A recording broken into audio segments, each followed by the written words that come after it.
হাজির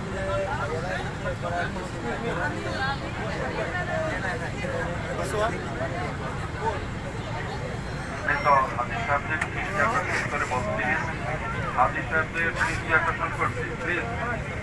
আমাদের গেটে ছোট্ট একটি হ্যান্ডব্যাগ পাওয়া গেছে। যদি কোনো হাজির সাহেব ভুলে ব্যাগ রেখে গিয়ে থাকেন, ব্যাগটার জন্য এখানে অন্তত গেটে চলে আসেন। ছোট একটা ব্যাগ পাওয়া গেছে, ব্যাগ রেখে চলে গিয়েছেন। ব্যাগটা যদি কারো ভুলে থাকে, গেটের সামনে ডোর থেকে এসে ব্যাগটা নিয়ে যান। হাজির সাহেবদের দৃষ্টি আকর্ষণ করছি, একটি ব্যাগ পাওয়া গেছে, ছোট্ট একটি হ্যান্ড ব্যাগ পাওয়া গেছে। যদি